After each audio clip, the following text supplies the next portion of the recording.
Hello and welcome to Bringing Education Home. I'm Herb. And I'm Christina. And together we bring you experts and ideas to help grow healthy, happy, successful families that are both inside. And outside the box. If you like the show, be sure to follow Christina on Facebook. And please leave us a like review on your favorite podcast platform.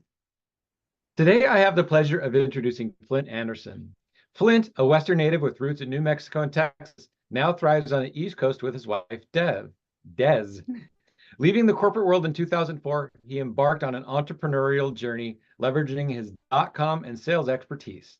His innovative business approach was recognized with a 2012 Entrepreneur of the Year nomination.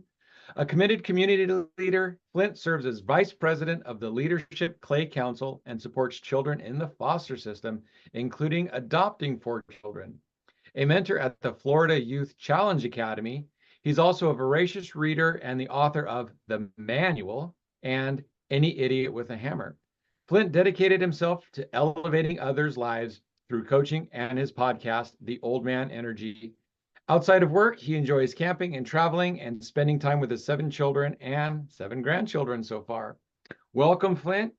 And first off, we're about the same age. How do we come up with old man energy? Because you are not an old man. What does old man energy mean to you, and where does that come from? I appreciate that intro, and I'm happy to be here. Thank you very much. Also, it's always weird when you hear somebody else read your spec sheet from all the stuff. Yeah. It's like, wow, that guy. I don't know if I know that guy. Yeah, that guy Um, sounds so much better than I think I I, am, I was like, right? man, wow, what the heck? I want to know that. I want to meet this guy. I want to be watching this. Um, No, Old Man Energy it started off as an accident. And I don't know, after raising 7 children, yeah, everybody feels a little old at that point. I was pretty tired. Our youngest has just recently moved out of the house in the last week or so. So we're empty nesters, so to speak, for another few days until one of them decides to move back. But no, I was at the gym a few years ago, and I felt really strong. And my gym story has been pretty well documented. I use it to keep my rheumatoid arthritis under control. Not a doctor, just this is what works for me. So anytime I talk about anything medical, please understand that. Um, so I lift every day, and I was there. I was feeling really strong that day. I was doing deadlifts. I was like, man, I got that old man energy, I guess, because I'm just feeling motivated. And so I hashtagged it that day, and it wasn't being used. And I thought, well, there's something here. I'm gonna go register this because I like this statement, and some people responded to it. When I decided to continued posting for 2 years on Instagram, my workout videos. Ever since I finished 75 Hard, I just posted consistently fitness stuff on Instagram and became an accidental micro influencer on Instagram. So that was fun. I didn't even know what that meant until I hired a producer for the podcast, and she's like, no, your engagement is what we dream about. We're happy about this. And started the podcast. And naturally, what are we going to call the podcast? Well, let's call it Old Man Energy. I'm sharing my wisdom, my stories. Wasn't ready to be quite to put out to pasture and get ready to retire yet. I don't know about you guys have noticed, but a lot of folks our age are starting to talk about retirement, which is an important conversation. I'm not discounting that, but they're talking about it in such a way that they're getting ready to settle for less than what they're doing now, and they're trying to reconcile themselves that they've worked all this time and now they don't get to have as exciting as life as they do right now while they're working. Well, first of all, that's weird to me because if you have more exciting life working than you would not working, you might as well stay working. At least it's interesting. And number two, why the hell would you work for your entire life to live less? And I'm looking around going, we just finally got these kids raised. We're wanting to get started. I got new business ideas. I got different things I want to do. So that level of energy, I really wanted to try and impart into people our age. And that's where old man energy came from. As far as reaching the younger crowd, that was just an accident.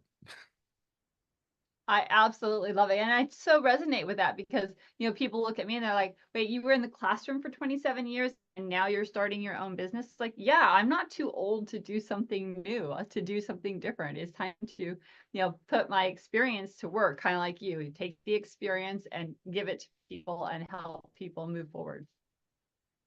It's important. The more we share information, the more we share experience, the more that we share life's lessons, the more tools people have to live a better life. And that's ultimately, I want to leave everybody's life a little bit better because I came into it than it was when I got there. Yeah, I absolutely love that. And one of the reasons why when I came across your podcast and the information of Old Man Energy, I'm like, you know what? This is a guy of wisdom that we really want to come and bring on and share about that energy in a dad way, in a family way, because I've heard you talk about dad and family as well. And it's time to bring our males into the fold. A lot of people are like, oh, well, the moms always raise the kids and the moms do this and the moms do that. Like, no. The dads are just as important in their own way. We each have our own thing that we need to do for the family to keep it moving. That's absolutely critical. And unfortunately, you're more right than you should be. Moms typically do raise the kids these days because we are a generation without fathers who were raised by a generation without fathers. And it's created a lot, in my opinion, it's created a lot of the problems that we have in society today. They would be fixed simply if there was a two-parent system in the house. Because, and I say if there's a father in the home, there's single father houses out there, but fathers can give certain things to their children, that mothers give certain things to their children. It doesn't make one more important than the other. Both are absolutely critical in the development of a child. And I feel qualified to speak on that after spending most of my entire adult life raising other men's children. Yeah, there's a weird statistic where it's like more people that are in jail raised by single mothers, and the likelihood of graduating, of having a good marriage, all goes up if there's a two-parent household. But one of the things that they don't actually talk about in those statistics is the single father household, because the single father household statistics are a lot closer to the married couples than the single mother statistics. So having a father in your life that's a strong masculine role has a huge benefit to society. And right now, our television shows, our society, all of that is making men out to be weak, to be the butt of the jokes. I mean, on television, it's hard to find a strong father in the family. So when that does happen, even men who want to be that are almost afraid to step into that role because of that whole BS term toxic masculinity, which I believe is complete garbage. There's no such thing. Um, there are toxic people, but masculinity is incredibly needed to help you understand how to move through this life. It is. That's absolutely critical, and you're dead on with that. There's a truly masculine man cannot be toxic because he'll keep himself under control. But what we have is, and this is where my audience now is resonating with younger men, because we got a lot of young men out there that want to be good husbands and fathers and leaders and real men, and they're very confused. They have no idea how. They don't have a good example in the home. Maybe their dad was not present, or he wasn't there, or if he was abusive to them, to their mother. Because one thing that I said last week was, real men, masculine men will keep the psychopaths at bay. They'll deal with their own BS.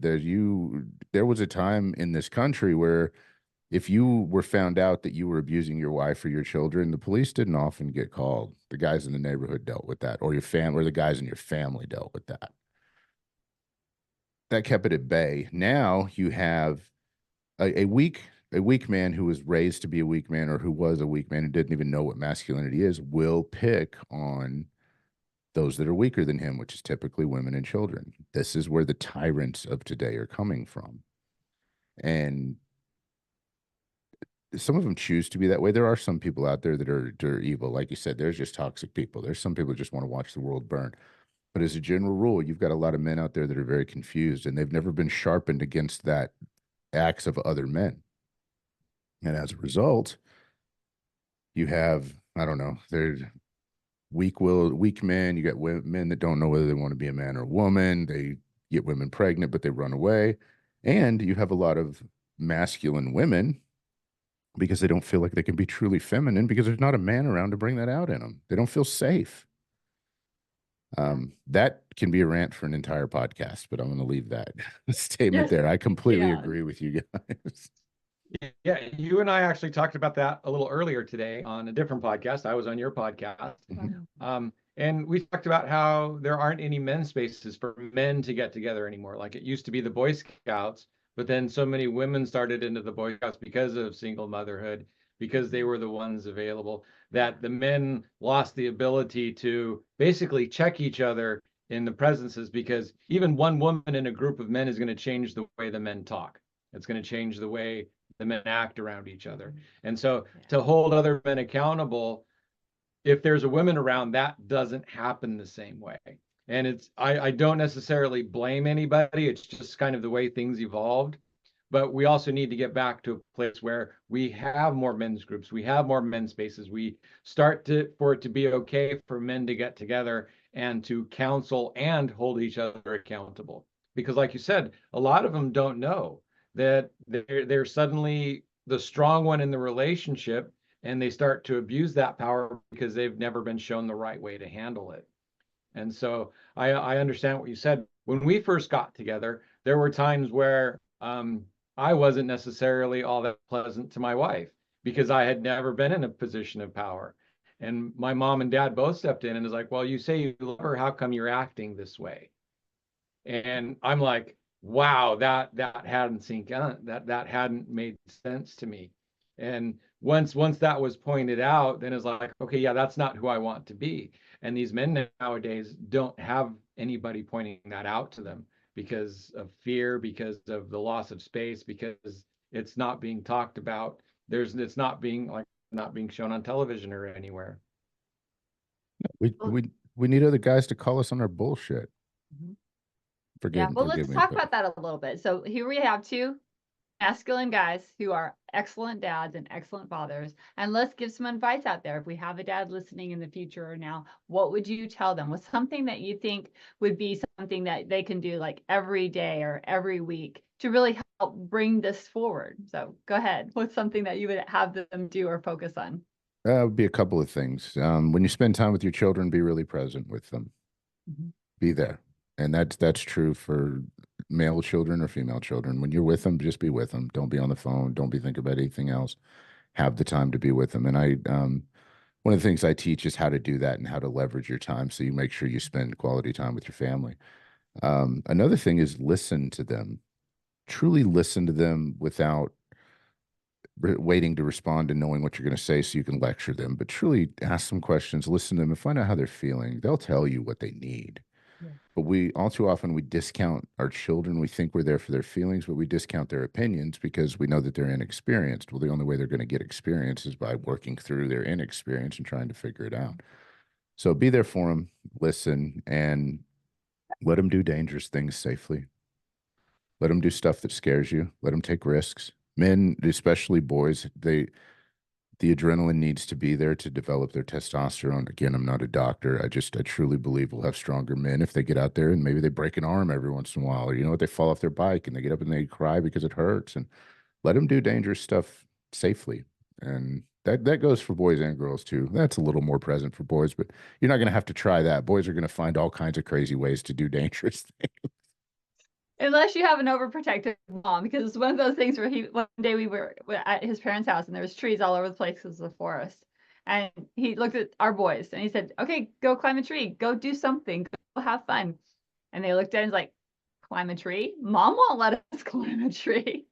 So he had to Yeah, it was really funny because they walked over to the tree and they looked and they put their hands on it and they didn't know how to climb it. And so I walked over and I climbed way up into the top of the tree and I'm like swinging the tree back and forth. And it's like you just do it.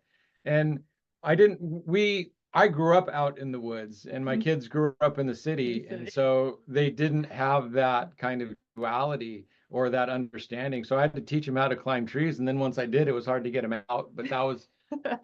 But again, that was another fun thing. I go back and look at some of the stuff that I did and where I grew up, and I go look at it now, and it's like, oh my God, if I was a parent watching my kids do that, I would freak out because I put my life on the line quite a few times. And it's like, would I want my kid doing that? But then I also think back about how much I learned and how much I grew. And it's like, I do. And I wish I had been able to give them more of that. But growing up in the city, there wasn't quite as much ability to be as reckless as I was. And that is a challenge in today too. Also, mom, you got to let go and let the kids just, it's okay to be scared. Uh-huh. Exactly. It's okay to take a step back and hold your breath a little bit every once in a while. But I see, one of the things I see a lot with parents is, especially now, they're what's called helicopter parents. They want to do everything for their child. They want to be in everything for their child. And even as a teacher, whenever, because I taught second grade, these were 7-year-olds, almost 8-year-olds. And in would come mom holding their backpack, holding their coat, holding everything and walking with them. And I would look at them and say, excuse me, how old is your child? They should be doing that. And the shocked look on these parents' faces, like, what? They have to carry their own backpack and their own? Yes, they need to have that experience. They need to tie their own shoes. They need to do all of this stuff. So even, 10 years ago, we were starting to battle this, giving the kids responsibility and letting them grow and be responsible and do things for themselves.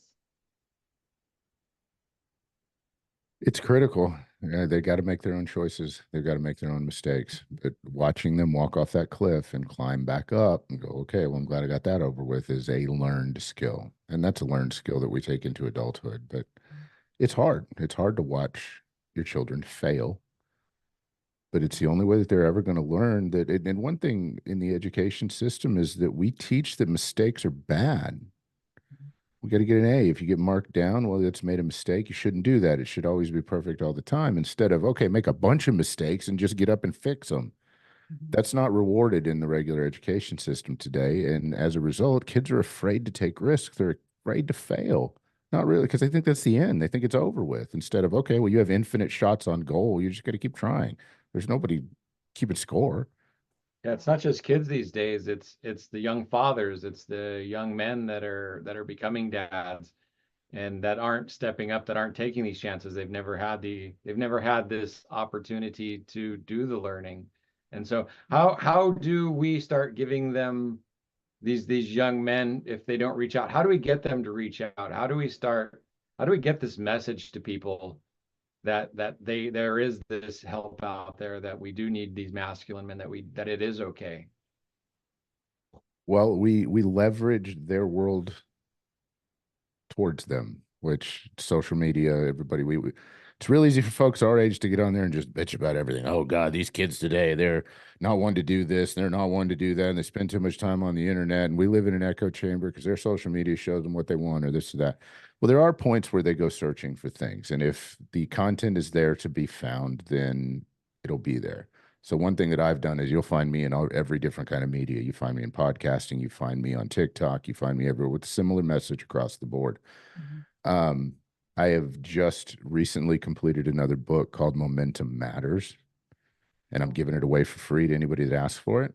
That book is the first 4 or 5 steps to taking control of your life, how to really assess where you're at, how to understand and be honest with yourself that it's okay to feel that the way you feel, and how to set some real specific goals and then take daily actions towards them. It's a very basic thing, but it's something that people can put in their hands and they can read going forward.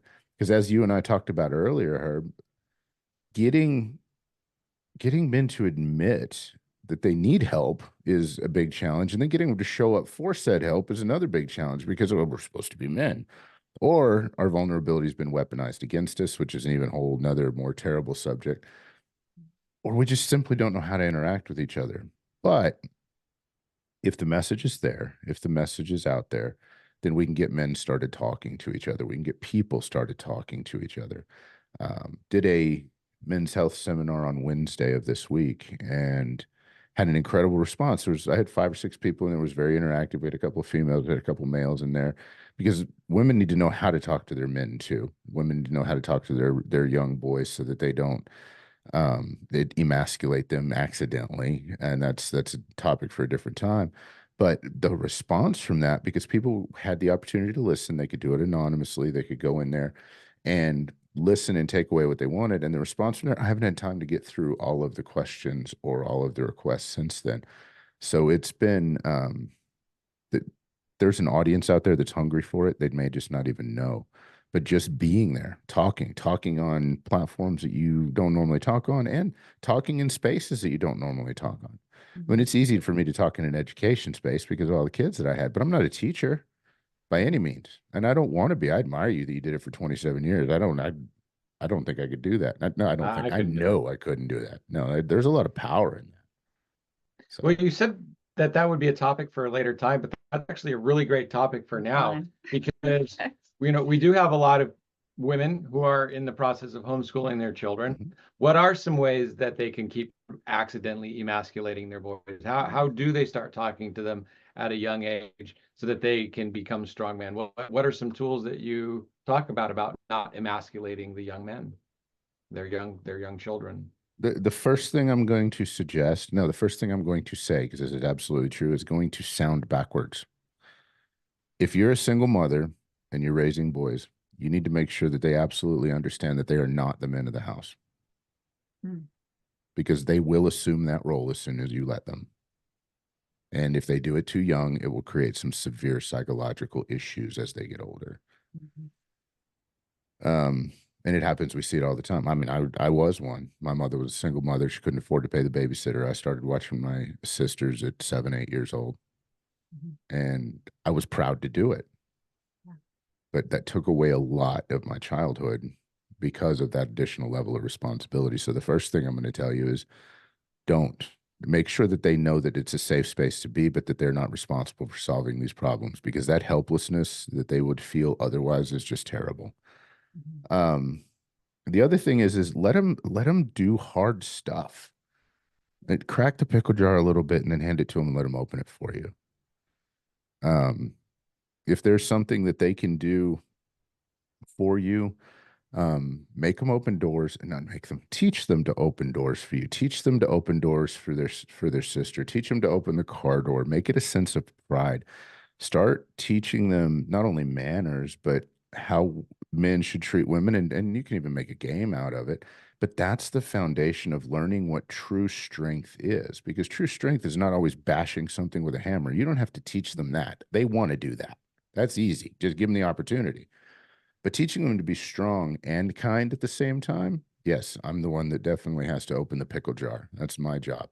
I'm the one that gets the door for mom. You know, if it's raining, I'm the one that's got to go get the umbrella and bring it back for mom and my sisters. That kind of stuff teaches them how to be a good man and a good father and a good leader later in life. Those would be the first things I would do, especially with young boys. And then as they get older, just continue to interact them with respect appropriate to their age.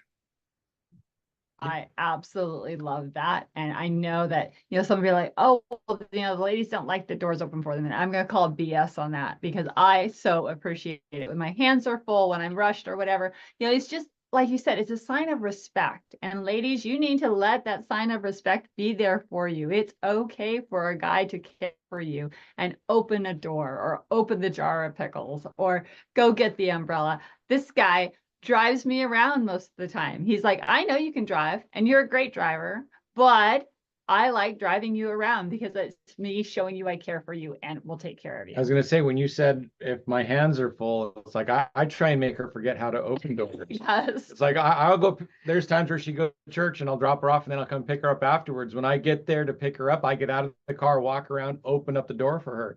And there's been times the other church ladies are like, wow, I wish my husband would do that for me. And it's like, do you ask them? Do you make that an do you make that an expectation? It's like there are times where if I forget, she'll just stand there by the door and I come around and I kiss her and it's like, thank you for showing me that respect, that it's my job to open up the door for you. So I completely get that. And I get on my children for that. So if I'm not around, it's like my son is like, open the door for you, make sure you open the door for your mom.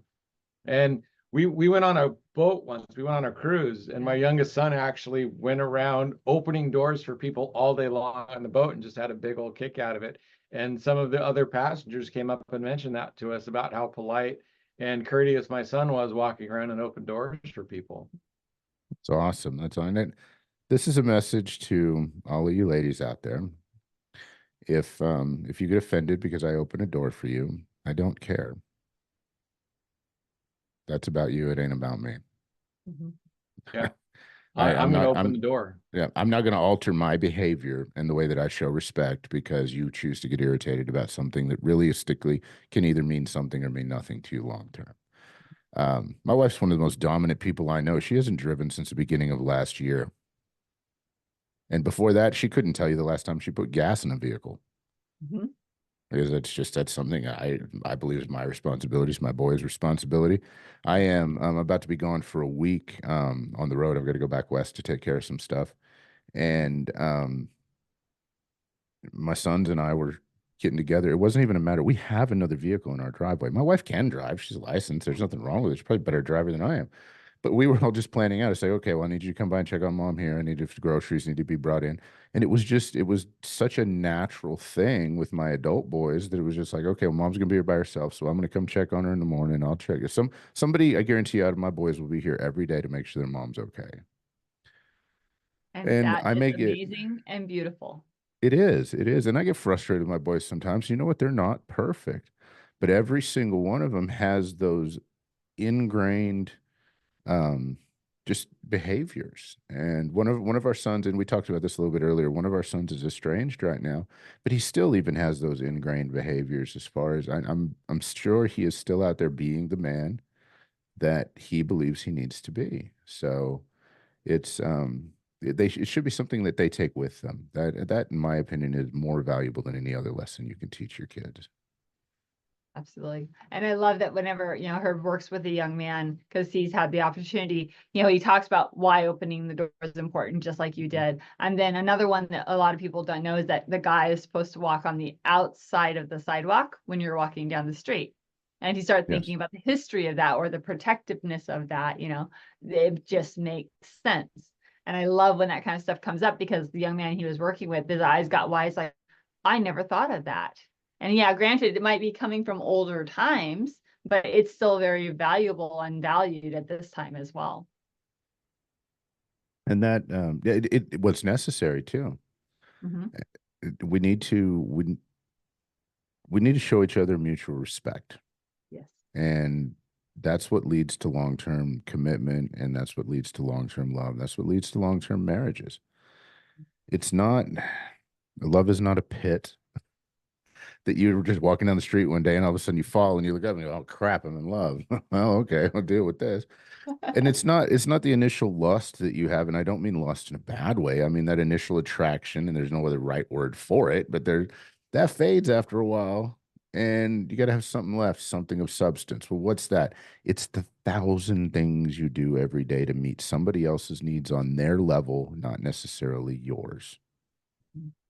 Yeah, And love too is the many actions you take. It's not necessarily the feelings you have, because sometimes you can be really angry or upset with the person that you love, but it doesn't mean you don't love them. It doesn't mean you don't love them any less, and it doesn't mean you don't take care of them. It just means that you have You're so emotions different. running through your body that may or may not have to do with that person, but you still have to show that person that you love them. You still have to show that person that you respect them, and you still have to treat them with the utmost courtesy, because that's going to be the person that you're going to go through life with, hopefully at your side for the rest of your life.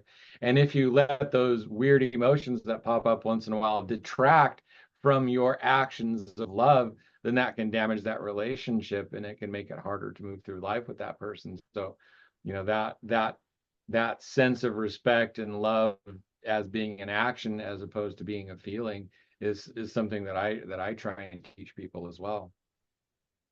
we fall in love because of each other. We stay in love in spite of each other. Mhm. Just figure out, okay, here's your quirks. Now I can put up with those. I'm good. That's Exactly. one of my other favorite one is men get married thinking their wife will stay the same, and women get married thinking they can change their husband. So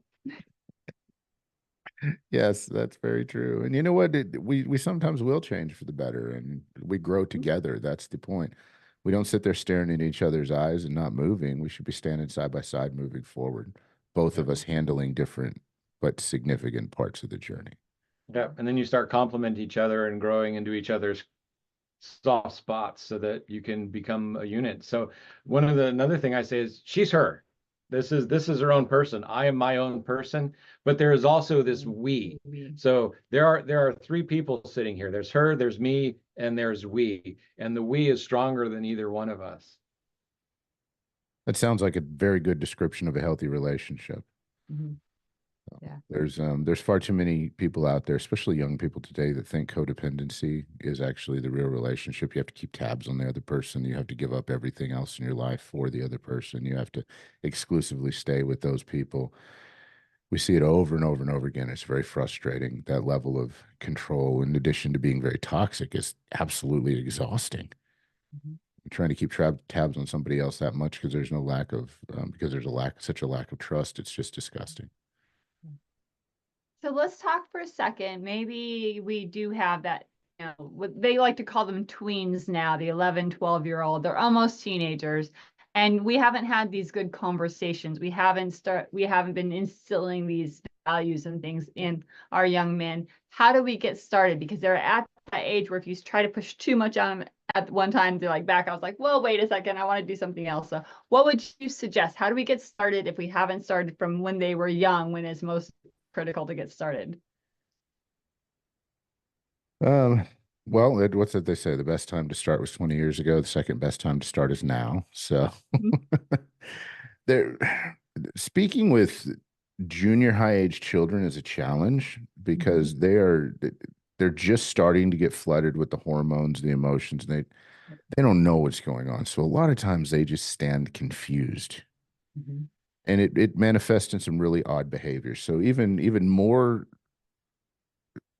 more necessary than any other time is just listen to them. Let them talk to you. Um, they'll tell you how to interact with them. Will it be true all the time?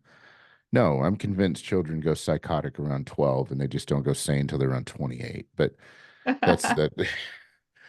They'll tell you, and as long as they feel safe, they'll start to open up. Will they talk a lot? No. Well, how do you make your children engage with you at other times, or you do something fun? So maybe find a way to turn it into a game. Mhm. Um, Kids like to play games.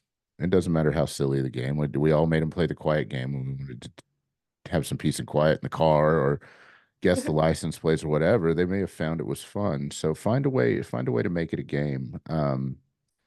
One of the easiest, if you have multiple children, and the whole etiquette thing is easy to teach because then you just go, okay, who does it first? Well, who gets to open the door for mom? Well, who gets to close the door for mom? Who gets to go get the umbrella? Okay, well, you got points. You can do points or whatever.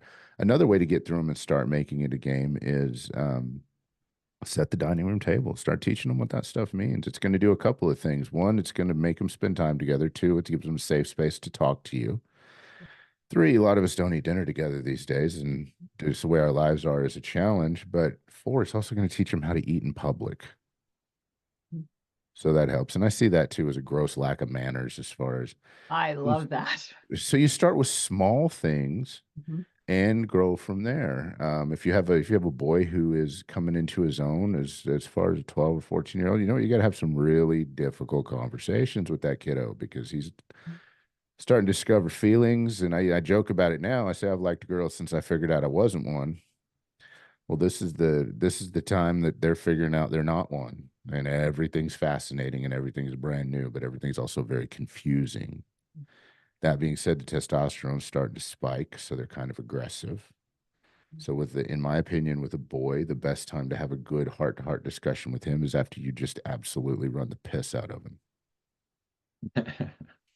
Yep. Let's go And for a hike. Let's go for a run. Let's yeah, go get some energy out. yeah, let's get some energy outlets. Then while you're sitting there having your ice cream or your McDonald's or whatever you do to just get together to create that bonding environment, start talking to them and listen to their answers. Listen, listen, listen, critically listen, and they'll tell you. They'll tell you what's going on in their head. They maybe don't want to at first, but especially if they're tired, they'll start and be Yeah, prepared and because something that my dad used to say that always kind of bugged me is I remember being a young man once, and this is the way it was. And it's like you're I remember being a young man, but I don't remember being a young man. That was a really, really, again, confusing, troublesome time. And to say that now that I'm matured out of that, that I remember that all the way, don't just dismiss it as, oh yeah, I was that too at one point. You get over it. Do that listening, be there, because we're also all individuals, and it might not be the same for them. And it's really funny that you said that they're psychotic till they're 28, because brain science says that the last development of the brain happens between 25 and 28, and that's when the last development stuff happens, and that's when they actually start learning and understanding the regret and what that their actions have consequences doesn't really fully engage until the 25 to 28. So that is when they start to lose that psychosis, and so that you said that was just like that's exactly the right age. I've read several of those studies. I'm convinced that most of them, the researchers had children that were around 25 and they didn't want to offend them. I like it. I think the real number is 28 because my 25-year-olds are still kind of idiots. Yeah. Oh, well, And one I of love the my things, kids. My kids know this. They all I love my oh, kids. good. You're not talking behind their back or anything. You tell them straight to the face, right? I Oh think yeah. you can say it Yeah. too. Well, on Old Man Energy, two of my sons have been on there so far. So you want to see how I talk to my kids? Go listen because we're just having conversations. Yeah. One of them's Marine, and the other one's a young man that just moved out. But we have some very real. Our kids don't. There's not a lot sheltered with them, and with my boys specifically. Yeah. From the time of about 16, when they were big enough to act, aggressive enough to be to handle all the responsibilities of a man, even though they still had the mind of a teenager. Mhm. Well, then the rules changed around dad, then around mom. And my wife and I did not agree on this the whole time. In fact, she didn't know until they were almost all raised. But one of the big rites of passage for my boys was that I would let them swear around me, but not around their mother after they were 16. It was hard for them at first. They were like, "Is this real?" I'm like, "No, at least you're a guy. You're getting older now. You need to understand. Guys talk like we led with. Guys talk to each other differently. Well, that's a Mhm. very poignant, real way. And if you don't agree with swearing, then that's fine. It's not a big deal in our house. Obviously, I've done that a couple times on here, and I apologize to your audience for that. But um, that was a rite of passage for my boys, and it became a thing as they got younger. Oh well, I'm 16. I can say this now. I'm like, yeah, as long as mom's not around. Mom's around? Yeah, you watch your mouth. It's just a sign of respect for mom. You don't talk this way around mom. Our adult Don't boys talk this way still, around any women. yeah, any women in general, but at that point, we're talking mom. My boys still, to this day, don't generally swear around their mother. The only one that realistically does fairly frequently is a Marine, but well, he's a Marine. He's a Marine. Yeah. Exactly. My brother was a Marine. I told you that. Yep. He Exactly. and he still doesn't do it often, but he slips up more than the others do. Yeah. So the rites of passage are important too for children. And you know what? If you acknowledge that a tween, for lack of a better term, is getting older, and you start having those harder conversations with them, they're going to listen even more because she really does think I'm kind of grown up, or hey, dad thinks I'm kind of grown up a little bit, so I can handle this. Mhm. Um, make Yeah, them and it's want to. important is because they are confused Yeah. and they are looking for guidance and help, especially if they don't have that role that they can watch and follow. Mhm. Yes, yes. And as adults, we don't want to have a sex talk with our 12-year-old, but you know what? They're starting to feel certain feelings. You may not have the same one there that you have with your 16-year-old, but you need to address the issue, Mhm. or they're going to go figure it out on the internet. And that's the last thing you want them to do today. Right. Good God. Right. Exactly. Yeah. And that's why, this whole topic of conversation and communication is so important, because if you're talking with them and building that bridge of communication when they're younger, when it's time for these kinds of talks, you know how to talk to each other. And they might say that they want to learn about this, but they're actually wanting to find out about something a little bit different. And if you have got that listening ear on, you know how to give them the information they're really, really looking for. Correct. Correct. They'll tell you. It Yeah, usually I was won't able be. to talk with my parents a little easier than she was able to talk with Yeah. her. So there were times where when we got together, I would sit down and was like, "Hey, mom, this is what's kind of mom, dad, this is what's going on," and she would be like, "Ah, you can't talk like that to mom and dad." But again, differences in communication styles Differences in and families. so yeah, even with our boys, we had different ways of He had to talking. do all the talking. But they were boys, so I And for that, it was my responsibility as the dad. So there were certain conversations that were mine to have. Yeah. I had most of those conversations with our children, boys and girls alike. Yeah. My wife is very kind. She is I tell everybody out of all the dominant women on the planet, I married their queen. So she is insanely aggressive, more so than most men that I know. And when it comes to those difficult conversations, a little bit distant with that. She's like, no, you're more sensitive than I am. You get to have these conversations. And it never bothered me. I mean, I was like, okay. And usually I'd end up at some point telling my children, it's like, God, I haven't always been old. I was your age at one time. Yeah. With Ashton, when he was 17, he'd gotten his car and he's driving around and he's dating girls and just all the natural stuff that we do as teenagers. He's like, well, we were on the topic of sex or something, and I brought it up, and he goes, well, you know I'm going to do it. You say that all the time. Why can't I do? I don't remember what it was. Go in the bedroom or some stupid rule like that. I said, well, listen, as my, or he goes, I'm not doing that. And I said, okay, well, one, we agreed not to lie to each other. I haven't always been old. I was 16 at one time. I understand how you feel. I said, but as a parent, yeah, I may know that that is what's happening and what's going on, but it is my job to physically make it as hard on you as possible to accomplish the goal. Well, why? And I said, I'm just going to let you think about that one because there's a ton of answers and all of them are correct. So, Exactly. Our children actually do want boundaries and rules. You know, they don't want you to be overbearing, but they like those bumper rails like in bowling, right? So they can know what to kind of bounce off of things. So, you know, don't do the hands-off approach. Please, parents, you know, give them guidance, give them boundaries, and then listen and talk to them about it. yes. And I'll take that one step further. When you're raising dominant young men, Mhm.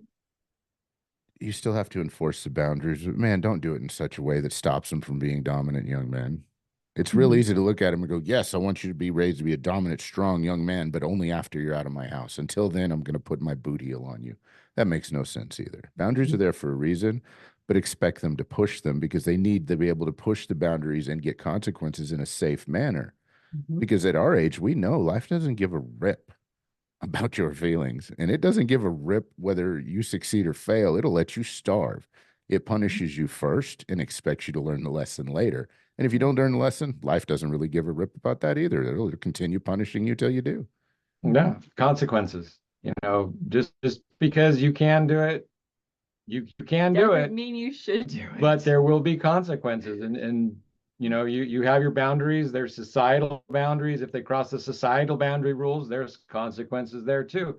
So, you know, they have to learn that somewhere, and the safest place to learn it is when they're growing up in the house. Yeah, you set the boundaries, and if they cross them, you do enforce them, but you do it with love and honor and respect, and let them know.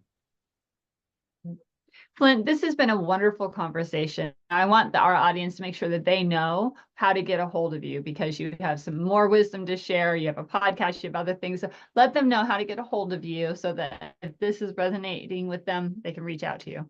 Absolutely. That's awesome.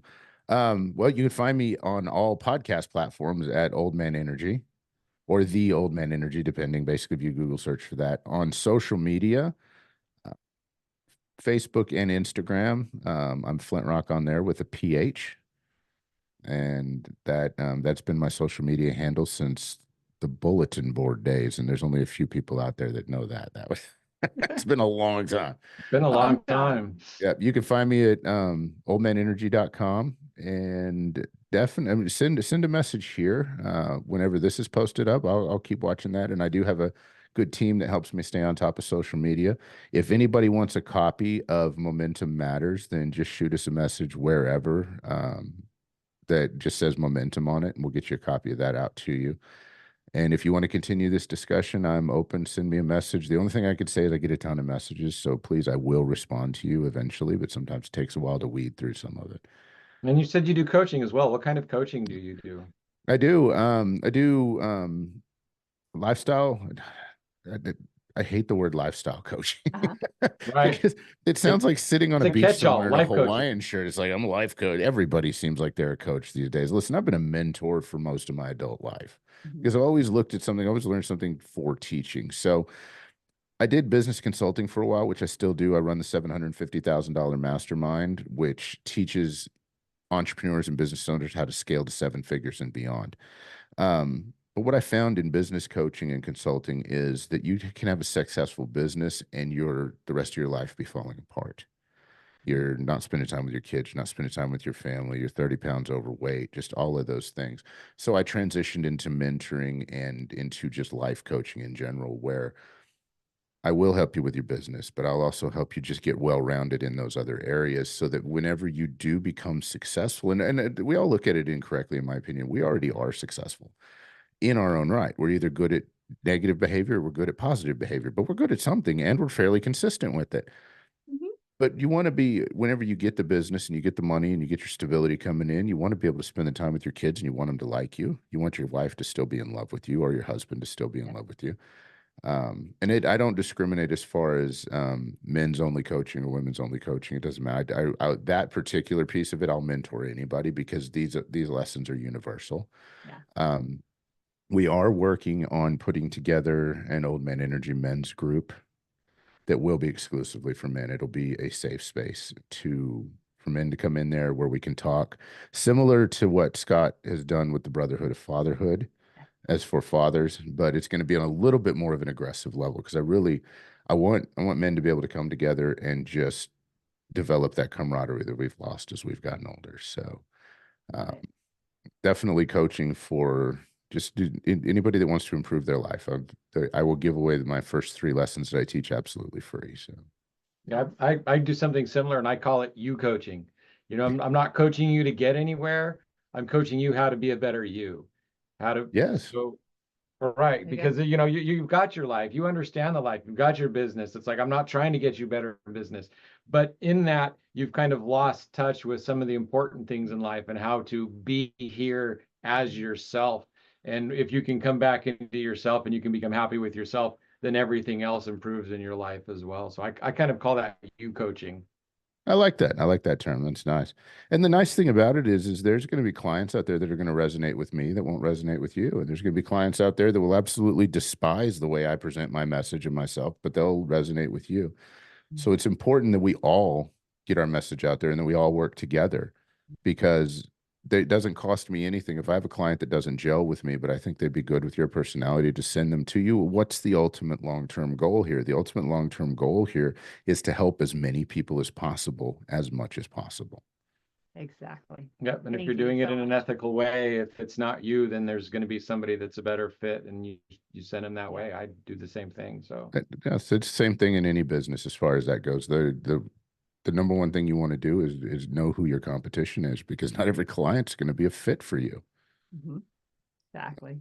And that's what Vibrant Family Education. We're here for the families around education, around their children. Let's help you along the way as well. Because like you said, when we're business people, we get too busy or we get estranged and we forget about, that really strong interaction. So let's make sure that we're bringing our families with us, not leaving them behind. Never leave your family behind. I mean, why the hell are we doing this otherwise? I'm Right? not doing it. I'm not doing it for the practice. Mm-mm. I'm doing it. I'm doing it to make more time for my family, more time for my wife or the grandkids, or which we've got a bunch of now. So, and they're even more. That's By the time you get there, guys, you're gonna love it. They're even more fun than the kids were. Yes, they yeah, are. because you got to wind them up and send them home. That's right. No, I Yeah, told but you not to do that. we say that, but we're still sad when we got to send them home. We may be exhausted, but I'm like, man, I miss them. So. Exactly. Audience, it is about time for us to wrap this up, but we are so pleased that Flint joined us today. And we really want you to listen to the podcast, take those nuggets. We dropped a lot of good things along the way. So grab those nuggets. Don't just put them in your pocket, but bring them out and use them. Put them to work. Let's get our guys talking. Let's get our young men growing. Let's build our families in a healthy, happy, and successful way. Until next time, so glad you were here. Thank you, Flint, for joining us. Thank you for joining us. It's been wonderful having you here, and it is such a pleasure. So instead of being one of those people who just like complains about it and talks about how awful it is, you are out there doing something. You are putting yourself out there in a way where people might come back and say they don't like you. Those ones that are finding you and you're helping, you're doing wonderful things for people. So you are part of the change that this world needs. And I want to thank you for doing that. I want to thank you for being here and thank you for being you. I appreciate the opportunity. Thanks, guys. And thank you for letting me talk to your audience for a while. You're very welcome. Audience, bye for now. See you on the next episode.